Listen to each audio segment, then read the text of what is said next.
నమస్కారం. చిక్కల హృదయ స్పందన న్యూస్కి స్వాగతం. నేను మీ సంతోష్. ముందుగా ఈనాటి వార్తల్లోని వివరాలు ఇలా ఉన్నాయి. అతి పురాతన శ్రీ కోదండ రామాలయంలో సుదర్శనేష్టి, లక్ష్మీనారాయణేష్టి సహిత మహా కుంభాభిషేక కార్యక్రమాలు ఘనంగా కొనసాగుతున్నాయి. మంగళవారం ఉదయం సుప్రభాత సేవ, నిత్య తిరువారాధన, వేదఘోష, ఆవాహిత మండపాలకు తిరువారాధన, బాలభోగ నివేదన, మంగళశాసనం, సాత్తుమూర్తై కార్యక్రమాలు నిర్వహించారు. అనంతరం 1008 కలశాలకు అలంకరణ కార్యక్రమం చేపట్టారు. మండపంలో నిక్షేపణతో పాటు పుష్కర, నది, తటాక జలాలు, ఆకాశగంగ జలాలు, సర్వ ఔషధాలు, సుగంధ ద్రవ్యాలతో చతుర్వేద మంత్రోచ్చరణల మధ్య 21 మంది ఋత్విజులు, 50 మంది దంపతుల చేత పూజలు నిర్వహించారు. హోమం అనంతరం పూర్ణాహుతి నిర్వహించారు. ఈ సందర్భంగా ఆలయ ప్రధాన అర్చకులు బొంకపల్లి శేషాచార్యులు మాట్లాడుతూ, ఆలయం ఆవిర్భవించి 200 సంవత్సరాలు పూర్తయిన సందర్భంగా భక్తుల సహకారంతో మహా కుంభాభిషేకాన్ని నిర్వహిస్తున్నట్లు తెలిపారు. 1826వ సంవత్సరంలో నిర్మించిన శ్రీ శ్రీ శ్రీ కోదండరామస్వామి దేవాలయంకు ఈ 2026వ సంవత్సరం 200 సంవత్సరం సంపూర్ణోత్సవం సందర్భంగా మహాకుంభాభిషేకం అనే కార్యక్రమాన్ని చేస్తున్నాం. ఈ కార్యక్రమంలో సుదర్శనేష్టి, లక్ష్మీనారాయణేష్టి మహాకుంభాభిషేకం అనే కార్యక్రమంలో చేస్తున్నాం. ప్రతిరోజు ఒక 300 మందికి అన్నదాన కార్యక్రమం కూడా ఇక్కడ జరుగుతున్నది. వచ్చిన భక్తులు 50 మంది దంపతుల చేత ఈ కార్యక్రమాన్ని చేయిస్తూ రేపనగా 11వ తేదీ ఉదయం 8 గంటల నుంచి మధ్యాహ్నం 1 గంట వరకు కూడా మహాకుంభాభిషేకం అని భక్తుల చేత కుంభాభిషేకానికి అభిషేకం జరుగుతుంది. ఆలయ ట్రస్ట్ బోర్డు మాజీ చైర్మన్ చెట్టు నాగేశ్వరరావు మాట్లాడుతూ, 2 శతాబ్దాల తరువాత జరుగుతున్న ఈ మహత్తర కార్యక్రమంలో భక్తులు పాల్గొని స్వామివారి కృపా కటాక్షాలు పొందాలని ఆకాంక్షించారు. రాష్ట్రాన్ని అధోగతి పాలు చేస్తున్న కూటమి సర్కార్కు రోజులు దగ్గర పడ్డాయని, పాలనను ప్రజలు అసహ్యించుకుంటున్నారని Congress party working president JD Seelam ఆరోపించారు. జిల్లా పర్యటనలో భాగంగా ఆయన మంగళవారం పార్టీ కార్యాలయంలో నిర్వహించిన మీడియా సమావేశంలో మాట్లాడారు. షర్మిలారెడ్డి మహాత్మా గాంధీ జాతీయ ఉపాధి హామీ చట్టం పరిరక్షణ కోసం యాత్ర చేస్తారని, ప్రతి జిల్లాలోనూ 2 ప్రాంతాల్లో రచ్చబండ కార్యక్రమాన్ని నిర్వహించడం జరుగుతుందని చెప్పారు. ప్రజలందరూ ఈ ప్రభుత్వ పనితీరుతో విసిగిపోయారు అని, కాంగ్రెస్ పార్టీ పాలనను కోరుకుంటున్నట్లుగా తెలిపారు. కాంగ్రెస్ పార్టీ సిద్ధాంతాలను క్షేత్రస్థాయిలోకి కార్యకర్తలు తీసుకువెళ్లాలని వారికి దిశానిర్దేశం చేసినట్లు చెప్పారు. ప్రతి మండలంలో కూడా మండలంలో ఉన్నటువంటి పత్రికా, ఎలక్ట్రానిక్ అండ్ ప్రింట్ మీడియా మిత్రులకు కాంగ్రెస్ పార్టీ విధానం ఏంటి, కాంగ్రెస్ పార్టీ ఏ రకంగా ప్రజల దగ్గరికి వెళుతుంది, ప్రజలకు ప్రభుత్వానికి మధ్య వారధిగా వారి సమస్యలు ఏ రకంగా మరి అధికారుల దగ్గర తీసుకెళ్తుంది అనేటువంటిది కూడా మేము ప్రత్యేకంగా టేకప్ చేసి, మొత్తం మీద ఏమిటంటే ప్రజల దగ్గరికి వెళ్ళి అయ్యా మేము ఉన్నాం రండి అని ఎవరైతే కాంగ్రెస్ పార్టీ అభిమానులు ఉన్నారో, ఎవరైతే గతంలో కాంగ్రెస్ పార్టీ సేవ చేసి సరిగా కొన్ని పరిస్థితుల కారణాల వల్ల ఇంటి దగ్గర ఉన్నారో, ఖాళీగా ఉన్నారో వారందరినీ కూడా కలుపుకొని, ముఖ్యంగా యువకులకు అవకాశం ఇచ్చి కొత్త నాయకత్వాన్ని, ఇప్పుడు మాకు అవసరం లేదు నాయకత్వం, మేము పార్టీని మళ్ళీ గాడిలో పెట్టే వరకే మా పని, మేము అన్నీ చూసాం, కాంగ్రెస్ పార్టీ మాకు అన్నీ ఇచ్చింది. సో మేము కొంత కాంగ్రెస్ పార్టీకి మళ్ళీ తిరిగి ఇవ్వాలి. ఇంకా 10 ఏళ్ల పాటు ఈ కాంగ్రెస్ పార్టీకి తిరిగి సేవ చేసి మళ్ళీ కొత్త నాయకత్వాన్ని నిలబెట్టి కాంగ్రెస్ పార్టీ ప్రజలకు సేవ చేసే విధంగా పూర్వ వైభవాన్ని తీసుకురావడానికి మేమందరం కూడా ముందుకు వచ్చాం. సమావేశంలో కేంద్ర మాజీ మంత్రి కిల్లు కృపరాణి, పిసిసి ఉపాధ్యక్షుడు వెంకటేష్, రాష్ట్ర కిసాన్ సెల్ అధ్యక్షుడు కె ప్రభాకర్ రావు, నగర అధ్యక్షుడు రెల్ల సురేష్, కేఎల్ ఈశ్వరి తదితరులు ఉన్నారు. ప్రభుత్వం నిర్దేశించిన అభివృద్ధి లక్ష్యాలు నిర్ణీత కాల పరిమితిలో సాధించేందుకు అధికారులు ప్రత్యేక శ్రద్ధ వహించాలని జిల్లా కలెక్టర్ సులిందన్ కర్పణకర్ ఆదేశించారు. పరిపాలనలో పారదర్శకత, వేగం పెంచడం ద్వారానే ప్రజా సంక్షేమం నెరవేరుతుందని ఆయన అభిప్రాయపడ్డారు. సోమవారం అమరావతి నుంచి ముఖ్యమంత్రి నారా చంద్రబాబు నాయుడు నిర్వహించిన మంత్రులు, కార్యదర్శుల ఉన్నత స్థాయి సమీక్షా సమావేశంలో జిల్లా కలెక్టరేట్ నుంచి collector SP KV Maheswarareddy, joint collector Farman Ahmed Khan జిల్లాలోని ఆయా శాఖల ఉన్నతాధికారులతో కలిసి వీడియో కాన్ఫరెన్స్ ద్వారా పాల్గొన్నారు. ముఖ్యమంత్రి ఆదేశాల మేరకు జిల్లాలో ఎంఎస్ఎంఈ పార్క్ సహా ఇతర మౌలిక వసతుల ప్రాజెక్టులకు సంబంధించిన భూసేకరణను 100 రోజుల్లోపు పూర్తి చేసేలా ప్రణాళికాబద్ధంగా ముందుకు సాగాలని కలెక్టర్ సూచించారు. క్షేత్రస్థాయిలో ఎదురయ్యే సాంకేతిక ఇబ్బందులను వెంటనే పరిష్కరించుకుంటూ పనులు వేగవంతం చేయాలని అధికారులకు స్పష్టం చేశారు. పూర్తయిన పనుల బిల్లులు అప్లోడ్ ప్రక్రియను త్వరితగతిన పూర్తి చేసి ఆర్థిక పురోగతిలో జిల్లాను ముందు వరుసలో నిలబెట్టాలని కోరారు. జిల్లా ఆదాయ వనరులపై దృష్టి సారించిన కలెక్టర్ రంగాల వారీగా జీడీపీ వృద్ధిని సమీక్షించారు. ఏ ఏ రంగాల్లో వెనుకబాటు ఉందో గుర్తించి వృద్ధిని పెంచేందుకు అవసరమైన చర్యలు తీసుకోవాలని ఆదేశించారు. విద్యా సంవత్సరం ముగింపు దశకు వచ్చిన నేపథ్యంలో 10వ తరగతి ఇంటర్మీడియట్ పరీక్షల ఫలితాల్లో జిల్లా ఉత్తమ ప్రతిభ కనబరిచేలా విద్యార్థులకు ప్రత్యేక శిక్షణా తరగతులు నిర్వహించాలని విద్యాశాఖ అధికారులకు సూచించారు. రానున్న వేసవిలో తాగునీటి కొరతలు తలెత్తకుండా గ్రామ స్థాయి నుంచి పక్కాగా సమ్మర్ యాక్షన్ ప్లాన్ తయారు చేయాలని కలెక్టర్ స్పష్టం చేశారు. హాస్టల్ విద్యార్థుల ఆరోగ్యం, సంక్షేమంపై రాజీ పడకూడదని, వసతి గృహాల్లో సౌకర్యాలను నిరంతరం పర్యవేక్షించాలని అధికారులకు ఆదేశించారు. ఈ సమావేశంలో అసిస్టెంట్ కలెక్టర్ దొనక పృథ్వీరాజ్ కుమార్, వివిధ శాఖల జిల్లా స్థాయి అధికారులు పాల్గొన్నారు. శ్రీకాకుళం నగరంలోని శ్రీ శ్రీ శ్రీ కోదండరామ ఆలయంలో నిర్వహిస్తున్న మహాకుంభాభిషేకం కార్యక్రమం భక్తి శ్రద్ధల మధ్య ఘనంగా కొనసాగుతోంది. ఈ సందర్భంగా శ్రీకాకుళం ఎమ్మెల్యే గుండు శంకర్ కార్యక్రమంలో సోమవారం పాల్గొని స్వామివారికి ప్రత్యేక పూజలు నిర్వహించారు. అనంతరం వేద పండితుల ఆశీర్వచనాలు స్వీకరించి తీర్థ ప్రసాదాలు తీసుకున్నారు. ఈ మహోత్సవానికి పట్టణ ప్రముఖులు, కూటమి నాయకులు, భక్తులు, వివిధ ధార్మిక సంస్థల ప్రతినిధులు పెద్ద సంఖ్యలో హాజరై భక్తి పరవశంలో పాల్గొన్నారు. ఆలయ ప్రాంగణం ఆధ్యాత్మిక వాతావరణంలో కలకలలాడగా భక్తులు స్వామివారి దర్శనంతో ఆనందం వ్యక్తం చేశారు. శ్రీముఖలింగ క్షేత్రంలో జరిగే మహాశివరాత్రి ఉత్సవాల నిర్వహణకు ప్రత్యేక కంట్రోల్ రూమ్ ఏర్పాటు చేసినట్లు జిల్లా కలెక్టర్ సుబ్రహ్మణ్య పొన్కర్ తెలిపారు. మంగళవారం కలెక్టర్ కార్యాలయంలో తుది ఏర్పాట్లపై నిర్వహించిన సమీక్ష సమావేశంలో ఆయన మాట్లాడుతూ అన్ని శాఖల అధికారుల సమన్వయంతో పనిచేసి ఉత్సవాలను విజయవంతం చేయాలని ఆదేశించారు. ఉత్సవాల సమయంలో ఎదురయ్యే సమస్యలను కంట్రోల్ రూమ్ ద్వారా తక్షణమే పరిష్కరిస్తామని చెప్పారు. విద్యుత్, త్రాగునీరు, పారిశుద్ధ్యం, వైద్య ఆరోగ్య, పోలీస్ శాఖలకు చెందిన ప్రతినిధులు కంట్రోల్ రూమ్లో ఉండి క్షేత్రస్థాయి పరిస్థితులను నిరంతరం పర్యవేక్షించాలని సూచించారు. భక్తుల రద్దీని దృష్టిలో ఉంచుకొని క్యూలైన్ల క్రమబద్ధీకరణ, ట్రాఫిక్ మళ్లింపు వంటి చర్యలు చేపట్టాలని తెలిపారు.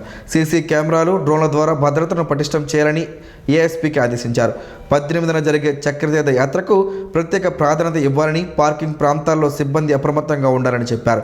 విధుల్లో నిర్లక్ష్యం వహిస్తే కఠిన చర్యలు తీసుకుంటామని హెచ్చరించారు. సమీక్ష సమావేశంలో joint collector Farman Ahmed Khan, ASP KV Ramana, Tekkali DSP Lakshmanarao, RDO Sai Pratyusha తదితర అధికారులు పాల్గొన్నారు. సామాన్యులకు మెరుగైన వైద్య సదుపాయాలు కల్పించేందుకు కూటమి ప్రభుత్వం కృషి చేస్తోందని శ్రీకాకుళం ఎమ్మెల్యే గుండు శంకర్ పేర్కొన్నారు. మంగళవారం శ్రీకాకుళం నగరం బలగమెట్టు జంక్షన్ వద్ద కాన్స్టిట్యున్సీ విజన్ యాక్షన్ ప్లాన్ ఆధ్వర్యంలో ఏర్పాటు చేసిన వైద్య శిబిరాన్ని ప్రారంభించిన ఎమ్మెల్యే శంకర్ మాట్లాడుతూ సామాన్య ప్రజలకు మెరుగైన వైద్య సదుపాయాలు కల్పించేందుకు కృషి చేస్తున్నామని, పెద్ద ఎత్తున వైద్య శిబిరాలను ఏర్పాటు చేసి ప్రజారోగ్యానికి కృషి చేస్తామన్నారు. ప్రజలు వైద్య శిబిరాన్ని వినియోగించుకోవాలన్నారు.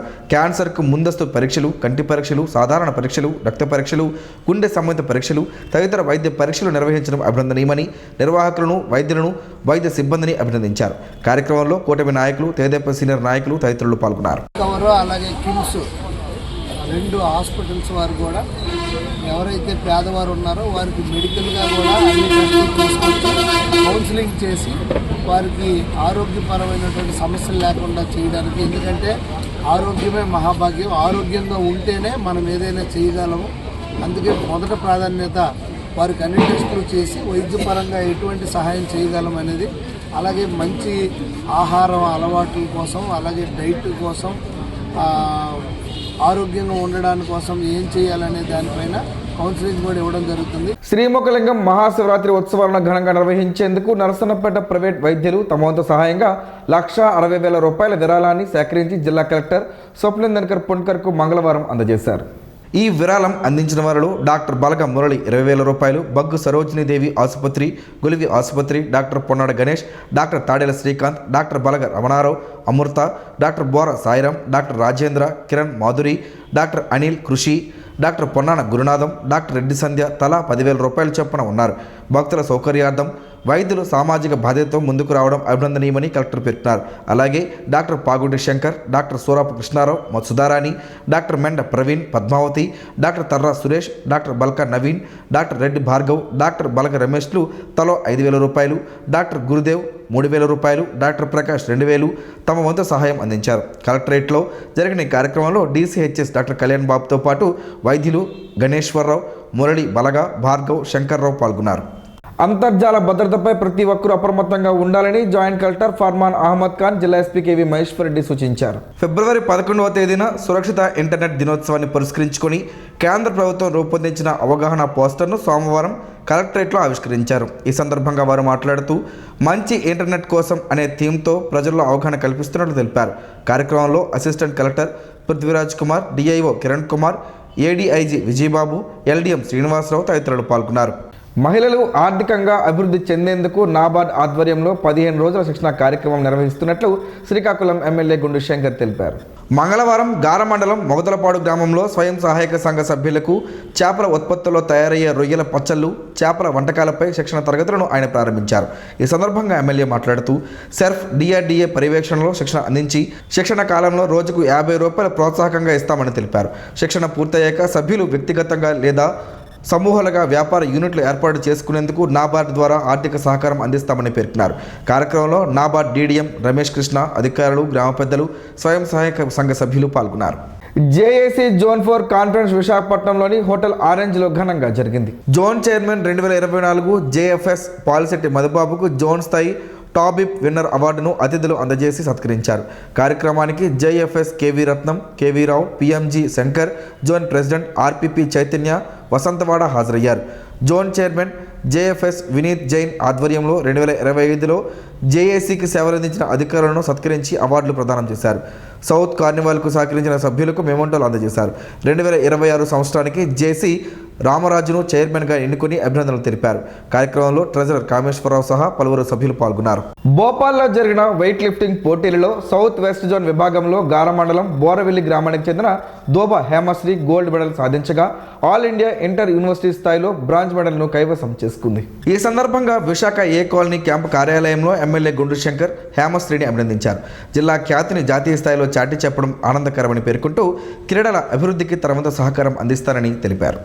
సమాజ సేవలో అందరూ భాగస్వాములు కావాలని ప్రముఖ వైద్యులు లయన్స్ క్లబ్ శ్రీకాకుళం సెంట్రల్ అధ్యక్షురాలు డాక్టర్ పైడి సింధూరా పిలుపునిచ్చారు. మన్యం జిల్లా వీరఘట్టం ప్రభుత్వ పాఠశాల ఉపాధ్యాయురాలు బలివాడ స్వాతి సాయికృష్ణ కుమారుడు తనిష్క్ జన్మదిన సందర్భంగా శ్రీకాకుళం నగరంలోని నిరాశ్రయుల భవనంలో ఆశ్రయం పొందుతున్న సుమారు 40 కుటుంబాలకు అన్నప్రసాదం పంపిణీ చేశారు. ఈ సందర్భంగా డాక్టర్ సింధూరా మాట్లాడుతూ పేదల మధ్య జన్మదిన వేడుకలు జరుపుకోవడం ఆదర్శనీయమన్నారు. బలివాడ కుటుంబ సభ్యులను అభినందిస్తూ సమాజ సేవలో ప్రతి ఒక్కరూ ముందుకు రావాలని సూచించారు. కార్యక్రమంలో లయన్స్ క్లబ్ ప్రతినిధులు, దాతలు, సేవకులు పాల్గొన్నారు.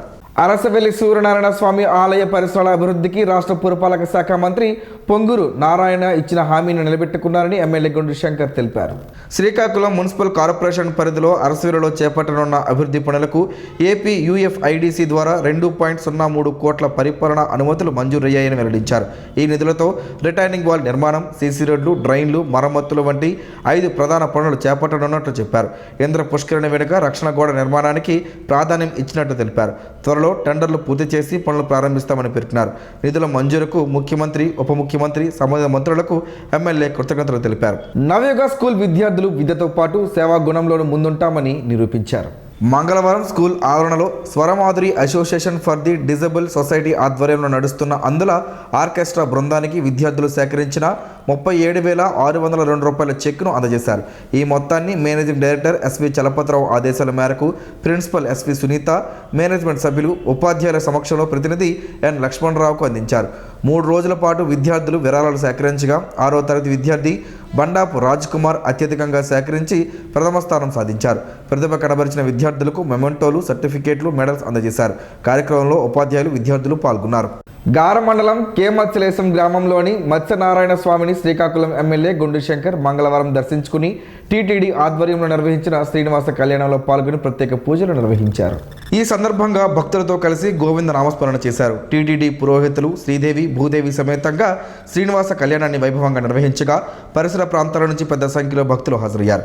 భక్తులకు అన్నప్రసాదం పంపిణీ చేశారు. కార్యక్రమంలో గ్రామ పెద్దలు, ప్రజాప్రతినిధులు, నాయకులు పాల్గొన్నారు. టీడీపీ యువ నాయకుడు అందవరపు సంతోష్ జన్మదిన వేడుకలు ఆయన స్వగృహంలో అభిమానుల నడుమ ఘనంగా జరిగాయి. దివంగత మాజీ మున్సిపల్ చైర్మన్ వరం తనుడైన సంతోష్ సోదరుడు ప్రసాద్తో కలిసి కేక్ కట్ చేసి వేడుకలు జరుపుకున్నారు. పూలమాలలు, పుష్పగుచ్చాలు, కేకులతో అభిమానులు సందడి చేశారు. సంతోష్ సతీమణి సింధుతో కలిసి అభిమానులు శుభాకాంక్షలు తెలిపారు. కేంద్ర మంత్రి కింజరాపు రామ్మోహన్ నాయుడు, రాష్ట్ర మంత్రి కింజరాపు అచ్చెన్నాయుడు, ఎమ్మెల్యే గుండు శంకర్ ఫోన్ ద్వారా శుభాకాంక్షలు తెలిపారు. ఈ కార్యక్రమంలో టీడీపీ విజన్ నాయకులు కరగాన భాస్కర్, కరగాన రాము, పొట్నూరు గోవింద్, నగర కలిగ కామెడీ సంఘం ప్రతినిధులు, గుజరాతీపేట ప్రాంత టీడీపీ కార్యకర్తలు, అభిమానులు పాల్గొన్నారు. రాజాం గాంధీ స్మారక నిధి కన్వీనర్ కొత్త సాయి ప్రశాంత్ కుమార్ తన తండ్రి కొత్త అనంతరావు జ్ఞాపకార్థం ప్రభుత్వ పాఠశాలలో మహాత్మా గాంధీ విగ్రహాల ప్రతిష్టకు శ్రీకారం చుట్టారు. తల్లి చంద్రవతి సూచనలతో ఈ కార్యక్రమాన్ని చేపట్టారు. ఇటీవల జరిగిన విలేకరుల సమావేశంలో రాష్ట్ర కమిటీ సభ్యుడు మేడూరి ప్రసాదరావు మాట్లాడుతూ తల్లిదండ్రుల వివాహానికి 60 ఏళ్లు పూర్తవుతున్న సందర్భంగా 60 గాంధీ విగ్రహాలను పాఠశాలలో ఏర్పాటు చేయడం స్ఫూర్తిదాయకమన్నారు. భావి తరాలకు బాపూజీ ఆశయాలు చేరేలా ఈ కార్యక్రమం దోహదపడుతుందని తెలిపారు. కార్యక్రమంలో గాంధీ స్మారక నిధి ప్రతినిధులు పాల్గొన్నారు.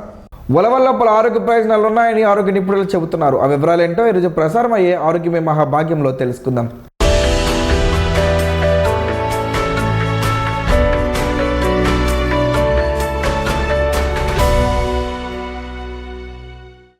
ఉలవల గురించి మన దేశంలో తెలియని వారు ఉండరు. ఉలవలు అంటే మన తెలుగు వారికి అమితమైన ఇష్టం. వీటితో కాచుకునే చారు రుచి ఒక్కసారి చూస్తే ఇక దాన్ని జీవితంలో విడిచిపెట్టారు.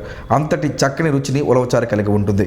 ఈ క్రమంలోనే ఉలవలను తరచూ తింటుంటే దాంతో మనకు ఎన్నో రకాల ఆరోగ్య ప్రయోజనాలు కలుగుతాయి. మన శరీరానికి పోషకాలు అందుతాయి. ఉలవల వల్ల మనకు కలిగే లాభాలను గురించి ఇప్పుడు తెలుసుకుందాం. ఉలవల్లో ఐరన్, కాల్షియం, ఫాస్ఫరస్, ఫైబర్ ఎక్కువగా ఉంటాయి. ఇవి మన శరీరానికి చక్కని పోషణను అందిస్తాయి. ఫైబర్ ఉండడం వల్ల రక్తంలోని గ్లూకోజ్ స్థాయిలు రక్తపోటు నియంత్రణలో ఉంటాయి. మధుమేహం అదుపులో ఉంటుంది. గుండె సమస్యలు రాకుండా ఉంటాయి.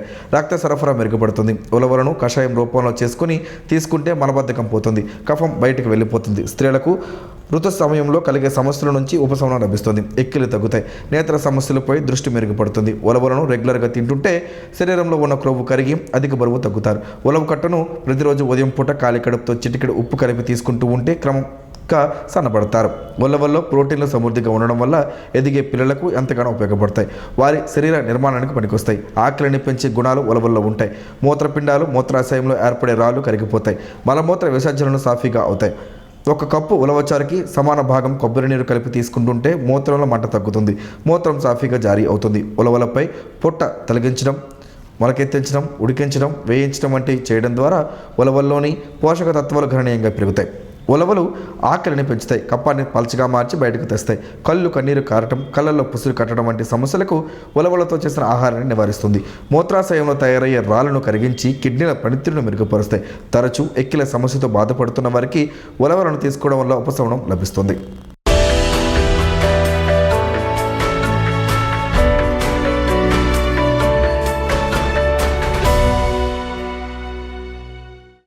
ఈరోజు వార్తల్లో ఒక మంచి మాటను విందాం, ఆచరిద్దాం. సమాజ శ్రేయస్సును కాంక్షించే మహనీయుల మాటల్లోంచి ఈరోజు. జీవనం గమనం గమ్యం. ఋషి చింతన. మీరు అద్దములో మీ ముఖం చూస్తే ఋషులు హృదయంలో పరమాత్మను అంతర్గతంగా చూస్తారు. చేతులతో చేసిన వారు చరిత్రలోనే మిగులుతారు. బుద్ధితో తపించేవారు సమాజంలో మసలుతారు. హృదయంలో నింపినవారు లోకంలో నిండుతారు. ఓం శ్రీ గాయత్ర్యై నమః. స్పందన ప్రేక్షకుల కోసం స్పందన న్యూస్ ఇప్పుడు యూట్యూబ్లో అందుబాటులో ఉంచడమైంది. SDV స్పేస్ స్పందన అని టైప్ చేసి వీక్షకులు తమ అనుకూలమైన సమయంలో న్యూస్ని వీక్షించగలరు. ఈ వార్తలు ఎంతతో సమాప్తం. మరలా ప్రసారం అయ్యే స్పందన న్యూస్లో కలుసుకుందాం. అంతవరకు సెలవు. నమస్కారం. మీ మాటే మా బాట.